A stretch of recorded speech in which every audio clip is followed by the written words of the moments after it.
By the time she asked if I would ever date a single mom, I already cared way too much about her door. That was the stupid part. It was just a hollow core door on the third floor of an old brick building, the kind landlords buy in bulk. But when you spend your days fixing what other people ignore, you start to see things different. A loose hinge, a cheap lock, a frame that has taken one too many hits. You see where something will fail before it actually does. The hallway outside 3C's smelled like wet carpet and takeout. The overhead light hummed and flickered. Someone had taped a cartoon sticker on the exit sign. It made the whole place feel like it was trying to be cheerful and tired at the same time. There was a fresh crack in the frame around 3C's lock. That was what brought me up here. A work order from the landlord who still called me kid, even though I was 32 and the one keeping his building from falling apart. I set my tool bag down and knocked once. Not loud. Firm. I listened.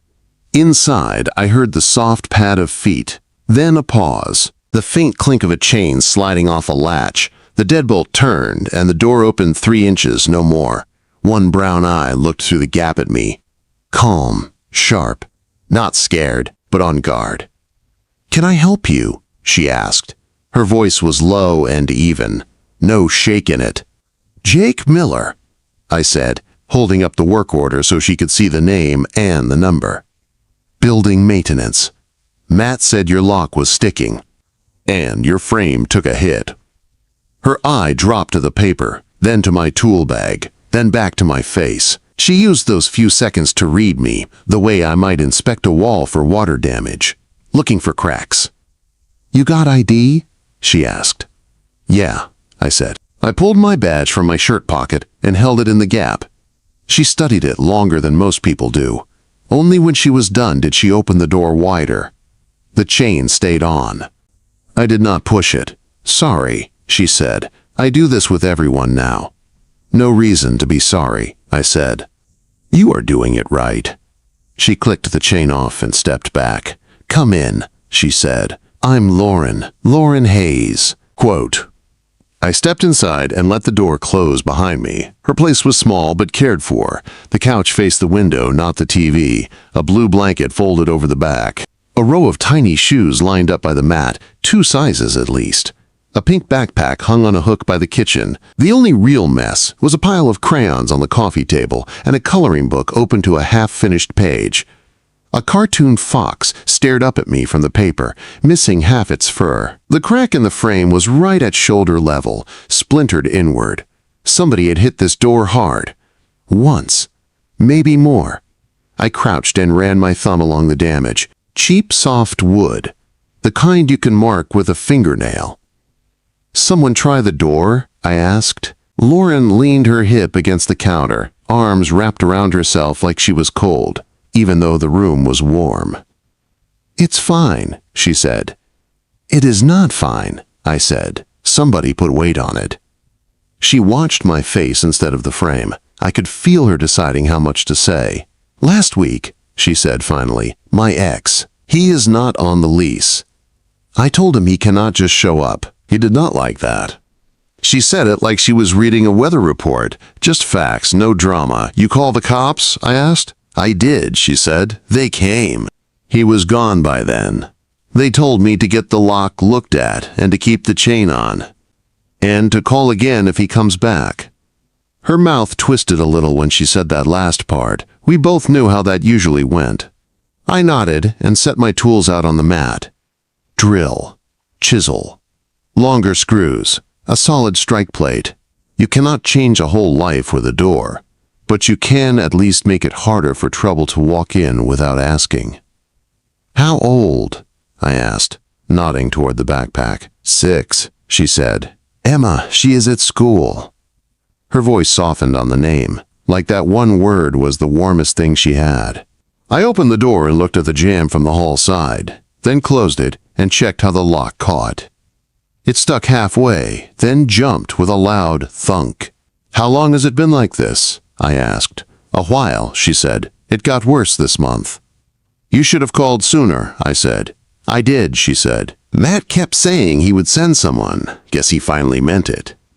I did not defend the landlord. Matt only cared when a problem might cost him real money. A broken lock on a single mom's door was not his top priority. I set the chisel and started cleaning out the crushed wood around the strike. Each tap of the hammer knocked loose soft fibers. The sound was sharp, steady.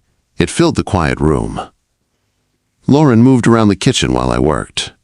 She was not one of those people who hovered over my shoulder, asking 100 questions. But she did not leave either. She stayed where she could see both me and the door. She poured coffee into a chipped mug and held the pot up.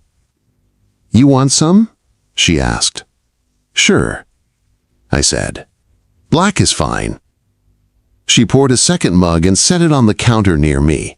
The smell cut through the dry wood dust with something warm and real. Cinnamon. Maybe a little vanilla. "You bake?" I asked. She shrugged one shoulder. "Used to," she said, "before I started working nights. Now I just cheat and put sugar and cinnamon in the coffee and pretend it is dessert." Quote. I smiled once, quick. She caught it. The corner of her mouth lifted and then fell again. "You work nights where?" I asked. "Hospital laundry," she said. "Third shift. Sheets do not complain as much as people do. It is fine." She said fine a lot, but nothing about this felt fine. I kept my focus on the work, because that is what I know how to do.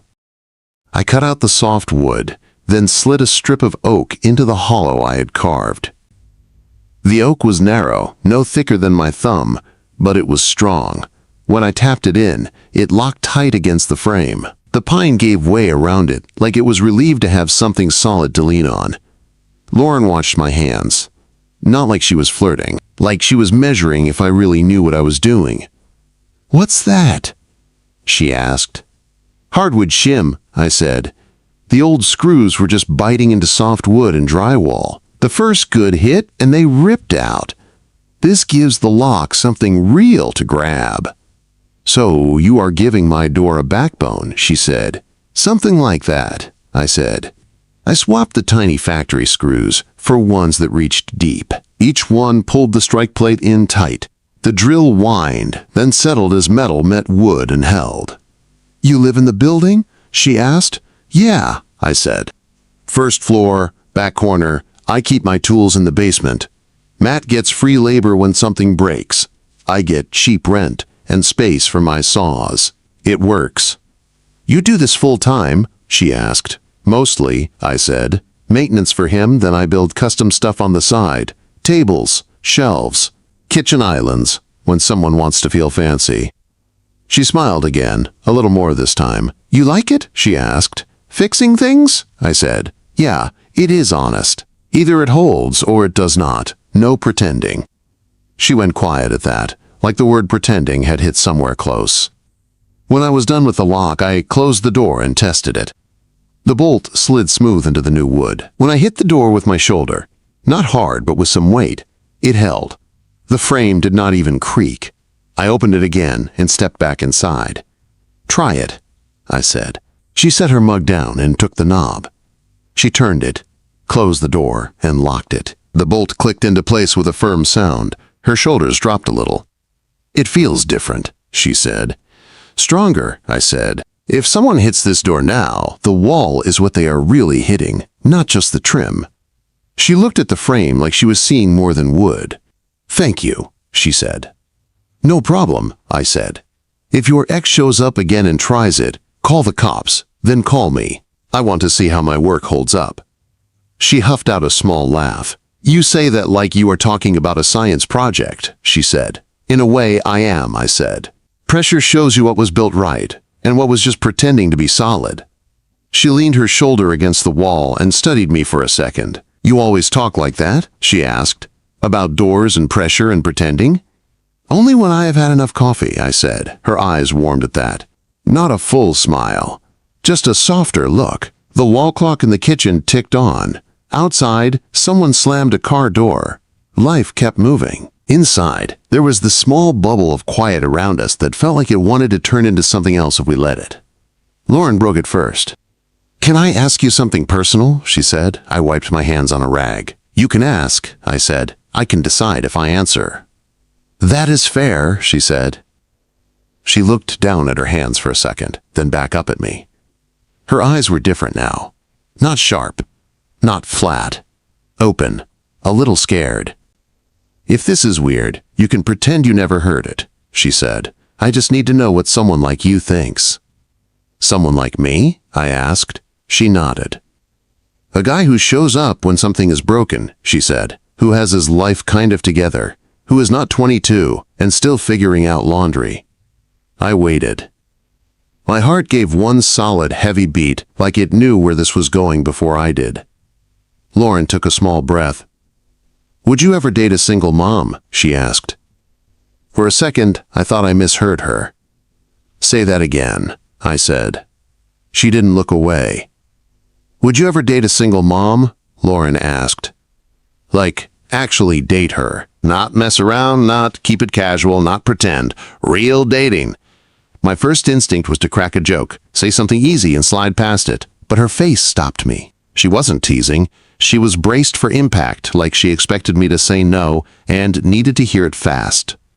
I leaned back against the wall and crossed my arms, buying myself a little time. "Is this a test?" I asked. "Or is this about you?" Her mouth twitched. "You're the one who said no pretending. I'm just following the theme." I looked at the tiny shoes by the door, at the pink backpack with a unicorn on it, at the half-colored fox on the coffee table. "This about Emma's dad?" I asked. "It's about me," she said. "About how people see me when they see her. You know how many guys I've met who were all in until they realized I have a kid? Suddenly they aren't ready. Suddenly I'm too much." Quote. Her voice didn't rise. That somehow made it hit harder. "I work nights," she went on. "I'm tired all the time. I have no extra money. I can't drop everything to go out last minute. I can't pretend I'm 25 and free. So yeah, I want to know if a guy who has his own place and his hands not covered in Cheeto dust would ever look at someone like me and see possible, or if it's just a romantic movie thing that does not happen in real life." I let that sit for a second. The clock ticked behind me, loud. "Okay," I said. "Honest answer?" "That's the only one I want," she said. "Then yes," I said, "I would." Her head jerked like she hadn't actually expected that. "You would," she repeated. "Yes," I said, "if I liked her, if I respected her, if she was raising a tiny human and still standing up straight. That's not a red flag. That's proof she can carry weight." Her eyes searched my face like she was trying to find the catch. "So the kid wouldn't scare you off?" she asked. "The kid would make me more careful," I said. "Which is a good thing. You don't walk on a floor with a child underneath it without checking your beams." She huffed a laugh then, small but real. "You and the building metaphors," she said. "It's how my brain works," I said. "Look, a single mom is not some special category. She's just a woman who already knows what real responsibility feels like. That means less flakiness, fewer games. It also means I don't get to be selfish. If I date her, I am dating her life." "That's the part that scares everyone," she said quietly. "It's supposed to," I said. "Big things should scare you a little. It keeps your hands steady." She went quiet again. Her fingers played with the edge of the counter. "So why aren't you dating anyone now?" she asked. "If you're so reasonable." I smiled, but it felt a little tired. "Because I've been building other things," I said. "The last few years, it's been work, work, work. My dad walked out when I was a kid. He left my mom with me, a leaky roof and a pile of bills. I watched her fix things one at a time. I promised myself I'd never be the guy who leaves people holding the bill. So I put my head down, saved, built up my tools, my work, my place." I shrugged. By the time I looked up, most people my age wanted festivals and road trips, I said. I wanted a steady job and a quiet night. We didn't match. Quote. "Lauren studied me with a different kind of focus now. So you don't run," she said. "Not my style," I said. "I stay and fix. Sometimes that means I stay too long in bad situations. But I do not leave people worse than I found them. That's the rule." Her throat moved like she was swallowing something heavy. "Good rule," she said. The air between us felt tight again, but it wasn't tense in a bad way. It felt loaded. like a beam taking on weight and holding. She looked away first, toward the backpack. I asked, because... She stopped, then shook her head. It's stupid. Ask anyway, I said. She took a breath. You're the first man in a long time who has come into my space and made it feel safer, not smaller, she said. You didn't act like fixing my door was doing me a favor. You acted like it was your job and my right. And when I said my ex hit the door, you didn't ask what I did to make him mad. My jaw tightened at that. Someone asked you that? I said. She nodded, jaw set. People ask things like that all the time, she said. They call it getting the full story. Quote. I shook my head once, sharp. Anger doesn't give you a license to hit doors, walls, people, full story or not, I said. That's not a gray area. Her eyes went shiny for half a second, but no tears fell. She didn't let them. Anyway, she said, voice rough. I didn't ask you the question, because I'm trying to get you to volunteer. I just needed to know if there are men out there who don't write me off on sight. There are, I said, at least one. We held each other's gaze. The quiet stretched. The jangle of keys in the hallway broke it. Someone walked past, whistling off-key. A door closed down the hall.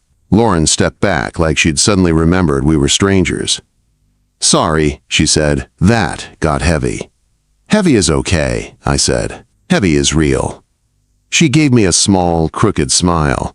I should let you go, she said. You probably have other doors to fix. Yeah, I said. Couple more on the list. I packed my tools slowly, giving her room to change her mind if she wanted to say more. She didn't, but she didn't walk away either. She stood by the counter, fingers tapping lightly against the surface like a nervous drum.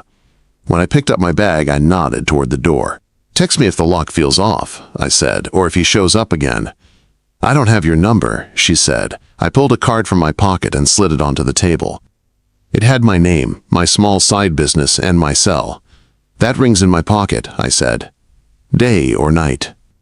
If I don't pick up right away, I'll call back. Even at night, she asked. Night doesn't scare me, I said. Bad timing does. So if you call, I know it matters.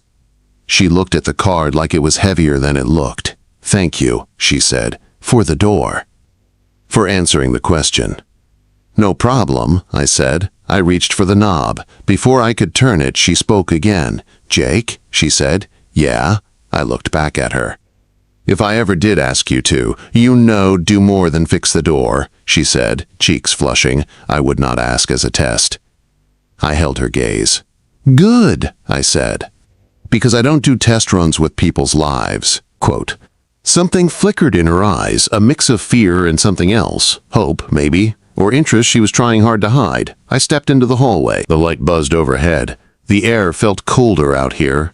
As I pulled the door shut, I heard the new lock catch, solid and clean. That sound stayed in my head all the way down the stairs. That night, my phone buzzed. At 2:13 a.m., I woke fast. Old habit. I grabbed it off the crate I used as a nightstand. Unknown number, but local. One text. Jake, it's Lauren. I'm sorry to bother you. Are you awake? My heart rate kicked up, steady and sharp, like the sound of my drill on fresh wood. I typed back one word. Yes. I did not call her. I went. By the time the second text came in, I was already pulling on my jeans. He is here again. At the door. Emma is awake. My chest went tight. I shoved my feet into work boots, grabbed my hoodie, and was out the door in under 30 seconds. The building was quiet. That middle-of-the-night kind of quiet where any sound feels wrong. The stairwell smelled like dust and old heat. My boots hit each step. Fast but steady. No running. Running makes you sloppy. I needed my hands calm. On the third floor, I heard him before I saw him. A heavy fist hit Lauren's door. Once. Twice. Too hard. Like he wanted the whole floor to know. Lauren, a man's voice called, angry and dragged out. I know you are in there. Open the door. I stayed at the top of the stairs for 1 second and watched. I always look before I step in. He had his back to me, one hand braced on the frame. Tall, but a little soft around the middle. Ball cap. Hoodie. The kind of guy who thinks size is enough to win any fight. He hit the door again with his palm. "Lauren, I want to see my kid." "My kid." The words came out like a claim, not a care. I saw the deadbolt and chain in place. The frame I had fixed held straight. Good. I stepped down the last 2 stairs. "That is enough," I said. He spun fast. His eyes ran over me and narrowed. "Who are you?" he demanded. "Maintenance," I said. "For the building. And right now, I am the person telling you to move away from the door." He scoffed. "Man, this is between me and Lauren," he said. "Stay out of it." He turned back to the door and hit it again. Inside, I heard a smaller sound, a whimper, a child's voice. "Mom, make him stop." Lauren's voice was low but firm. "Emma, stay in your room. It's all right." It was not all right. Not yet. I stepped closer. Close enough that I could grab him if he tried the lock again. "You already broke this frame once," I said. "You are not doing it again." He frowned. "You the guy who put all that new hardware in?" he asked. "Yeah," I said. "You think that makes you her hero or something?" He sneered. I kept my voice flat. "No," I said. "It makes me the one who knows that door will hold. You need to leave." He took 1 step toward me, trying to crowd me. I did not give ground. I have stood in front of swinging boards on job sites. This was the same. Pressure and timing. "You dating her?" he asked, chin lifting. "You think she is some prize you can just pick up? She is my family." "Then why is she inside with the chain on and you are out here yelling at a door?" I asked. His face flushed dark. "She locked me out," he snapped. "She moved my kid out of my place without a word. I got a right to see her." "You have a right to go to court and get a plan in writing," I said. "You do not have a right to pound on her door in the middle of the night and scare a 6-year-old. He laughed once, hard. "Listen to this guy," he said. "You read that on the internet? 15 years of watching men like you smash their way through cheap locks," I said. "It sinks in." He stepped in even closer. I could smell beer and cheap cologne under his hoodie. "You gonna stop me?" he asked. "You think I am scared of a dude with a toolbox?" My heart was beating hard now, but not fast. My hands were steady.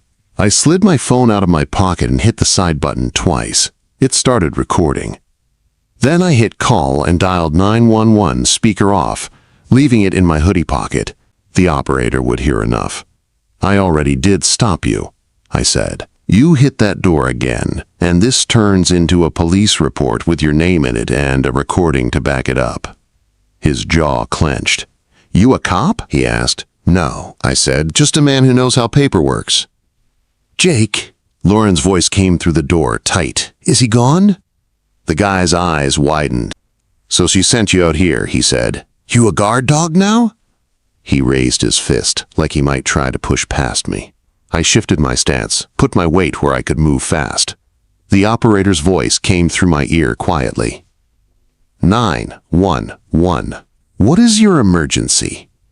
I did not answer out loud, just let the phone pick up his voice. "I am not going to say it again," I told him. "Step away from the door and leave. You do not want whoever is listening on this call to hear you threaten anyone." He looked from my face to my pocket and seemed to put it together. For a second, I saw the calculation behind his eyes. Jail, custody, records. "You are both crazy," he muttered. He backed up 2 steps, then 3. "Lauren," he called.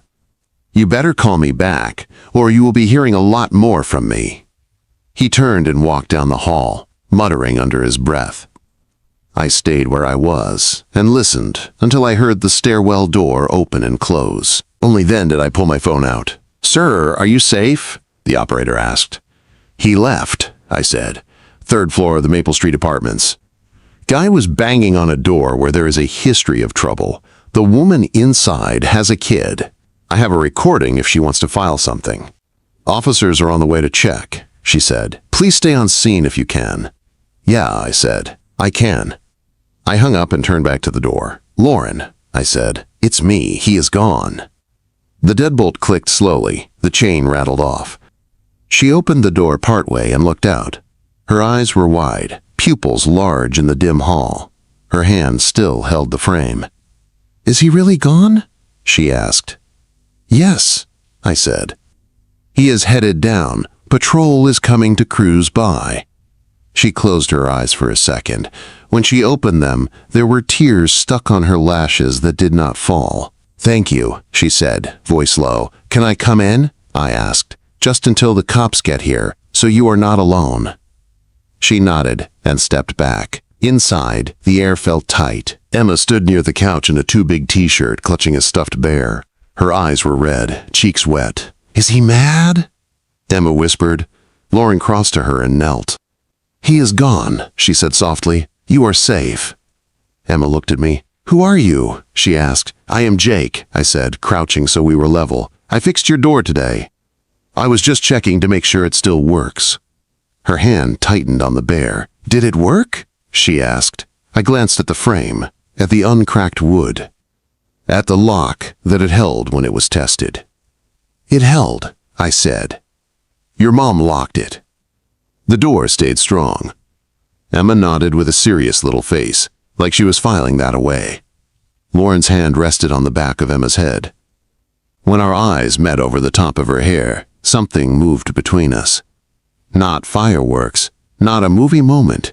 Something steady and slow, like a beam set down on fresh posts. A knock sounded again, softer this time. Official. "Police," a voice called. "Building security." Lauren stiffened. Emma flinched. I stood. "I've got it," I said. I opened the door and stepped out to talk to them. 2 officers. One older, one younger. I gave them the short version. X. Previous damage to the door. New hit tonight. I played a piece of the recording so they could hear his voice and his words. It was not a perfect fix, but it was something. They took notes, asked Lauren some questions at the doorway, then gave her a case number and a card. Said to call if he came back. After they left, the hallway felt long and empty. Inside, Lauren sat on the couch with Emma tucked into her side. The TV was on now, low, some cartoon throwing soft light across the room. "You want me to go?" I asked from the doorway. "Or stay a bit," quote. Lauren looked at Emma, then back at me. "Can you stay until she falls asleep?" she asked. "I can pay you for your time." "You are not paying me," I said. "And yeah, I can stay." I sat in the armchair across from them, tool bag at my feet. I pretended to watch the cartoon. Really, I watched the way Lauren's hand moved slowly in Emma's hair. The way Emma's breathing evened out with that small touch. After a while, Emma's eyes slid closed. Her grip on the bear loosened. Lauren kept her arm around her for a few more minutes, then eased out from under her slowly, the way only a parent knows how to move. She pulled a blanket over Emma, then crossed to the kitchen. She made coffee without asking if I wanted some, like it was already settled. When she handed me a mug, our fingers brushed. Her hand was not cold anymore, just tired and warm. "Thank you," she said again. "I know you did not sign up for night duty." "I told you," I said. "Night does not scare me." She sank onto the edge of the couch, facing me. "You answered my question," she said, "about single moms." "Yeah," I said. She let out a breath. "I did not think I would get to see the proof this fast," she said.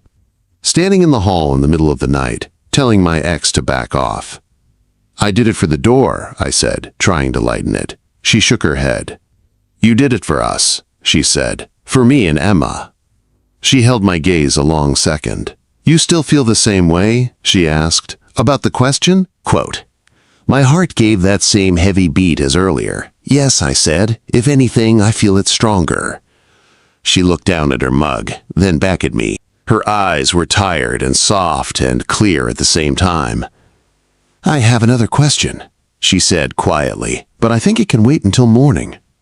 My skin tightened with curiosity, but I just nodded. "Morning is fine," I said. "I am not going anywhere."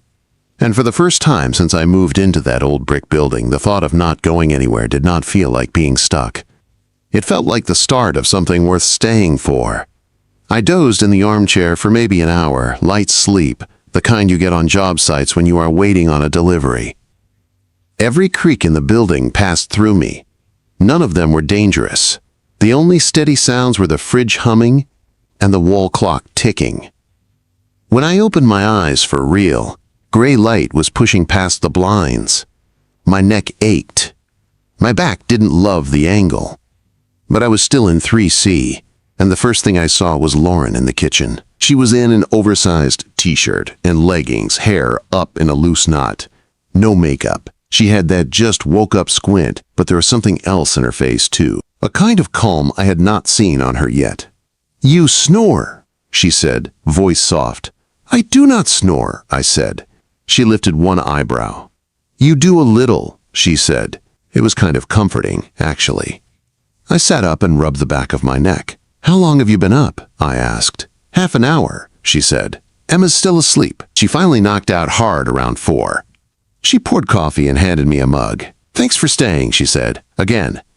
"You already said that," I said. "I know," she said. "It doesn't feel like enough." We sat in a quiet that did not feel awkward anymore. It felt like something we had earned. "Did he text?" I asked. She nodded and picked up her phone from the counter. She showed me the screen without reading it aloud. A long message from her ex, flip-flopping between blaming guilt and fake apologies. "I didn't answer," she said. "I started to. Then I stopped." "Good," I said. "We can talk through a plan later. You do not owe him late-night access to your life anymore." She stared at the phone for another second, then set it face down. "Emma has school," she said. "I have to pretend to be a normal person and make cereal." "That is normal," I said. "People eat cereal." She smiled a little and started pulling bowls from the cabinet. "Want some?" she asked. "I have exactly 2 options. Kid sugar and adult boring." "I'll take adult boring," I said. She snorted. "Of course you will," she said. By the time Emma padded out of her room, rubbing her eyes and dragging her bear by one arm, there were 3 bowls on the table. I moved back to the armchair to give them space, but Emma saw me and lit up. "You're still here," she said. "Yeah," I said. "Door inspector.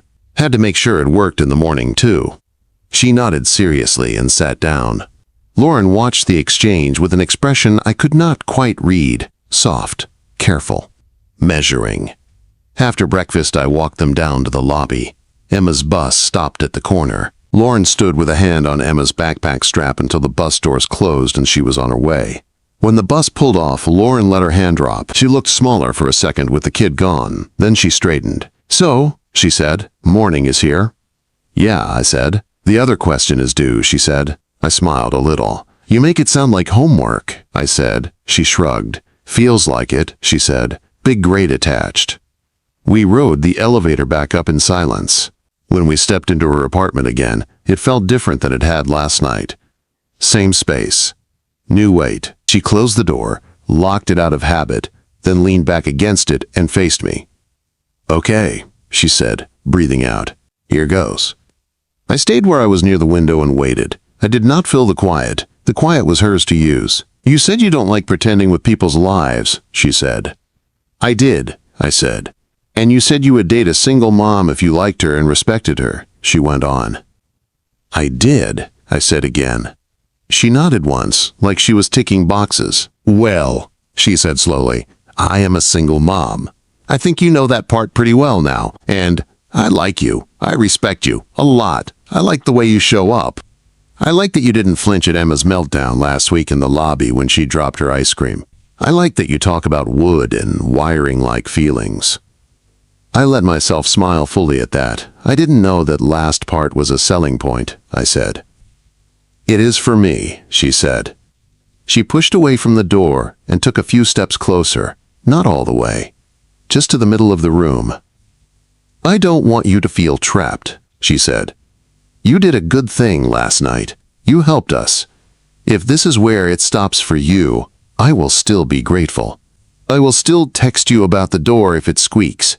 But if your answer about single moms was not just theory..." She swallowed and held my gaze. "Would you want to try this?" she asked. Me. Emma. The way our life actually is. Not some cleaned-up version. Not right away with big titles and promises. Just try. Go on dates that end by 9.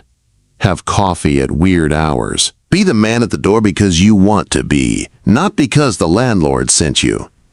All the air in the room felt thick, but in a good way, like standing in a workshop when the sun comes through the dust and you can see every particle hanging there.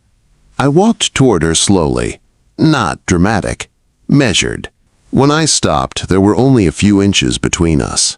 I could see the tiny scar at the edge of her eyebrow, the faint dark circles under her eyes from too many night shifts.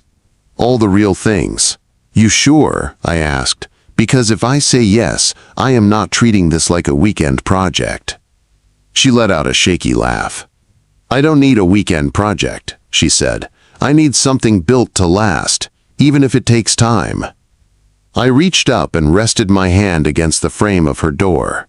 The oak shim behind it, the longer screws, the lock that now sat straight. Then I looked back at her. "You know what your ex did when he hit this?" I asked. "Scared us," she said. "Sure," I said. "But he also taught us something. He showed you what fails under pressure. That is useful. Now we know exactly where to reinforce." Her eyes shone, but again, no tears fell. She was too used to holding them back. It made the ones that did sneak through later matter more. "So what is your answer?" she asked, voice small and big at the same time. I dropped my hand from the door and took hers instead. "You asked me if I would ever date a single mom," I said. "Here's the real version. I don't want to date a single mom as an idea. I want to date you, Lauren, the woman who works nights and still makes cinnamon coffee. The woman whose kid trusts her enough to look at her after a bad night and believe her when she says they are safe. The woman who asks the hard question instead of pretending she didn't care." Her fingers tightened around mine, hard, present. "So yes," I said, I do. If you are the one asking." For a moment, she just looked at me. Then she let out a breath that sounded like something finally giving way in a good way. Like a stuck window sliding open. "This is the part where I'm supposed to be smooth and say something cool," she said. "But all I've got is, thank you." "Thank you is plenty," I said. She stepped closer until her chest brushed mine. Her free hand lifted, fingers sliding around the back of my neck. She rose on her toes. I met her halfway. The kiss was not like last night's desperate edge of panic contact. It was slower, deeper. It felt like setting a beam on posts you know will hold. No rush, just right. Her mouth was warm. Her hand at my neck pulled me in, but not like she was afraid I would disappear. More like this was exactly where she wanted me. When we broke apart, our foreheads touched. We stayed there, breathing the same small space of air. "So," she murmured, "what are we now?" "We are two people who just decided to try something real," I said. "Labels can catch up." "Emma is going to ask," she said, a smile ghosting her lips. "Then we tell her the truth," I said. "We are friends who like each other and are seeing what that looks like. And we make sure she knows nothing changes about how much you are her safe place." Lauren nodded slowly. "I can work with that," she said. I squeezed her hand. "Good," I said, "because I am terrible at lying anyway." She laughed for real then, head tipping back, the sound bright in the small room. It bounced off the walls and made the place feel bigger. Later that week, I came by after my shift with takeout from the good taco truck and a small wooden box I had made in the shop. Emma met me at the door in fuzzy socks, dinosaur in hand. "Mom says you're her friend," Emma said, like she was testing the word. "I am," I said. "Is that okay?" She considered. Then she nodded. "You fixed our door," she said. "That makes you door friend." "That might be my favorite title," I said. I handed her the box. She opened it and found compartments inside, each with a little label burned in the wood. Crayons. Tiny toys. Important rocks. Her eyes got wide. "For my stuff?" she asked. "Yeah," I said. "So it has a place." She ran her fingers along the edge. "It's smooth," she said. "That is the point," I said. "No splinters." Lauren watched from the kitchen, leaning against the counter. Our eyes met, and something warm moved through my chest. Familiar now. Welcome. I was fixing her door when she first asked me if I would ever date a single mom. At the time, it felt like a hypothetical dropped into a quiet room. Standing there now, with Emma sorting her treasures into a box I built, and Lauren pouring 3 cups of cinnamon coffee, there was nothing hypothetical about it. This was what it looked like, I thought. Not a rescue, not a movie.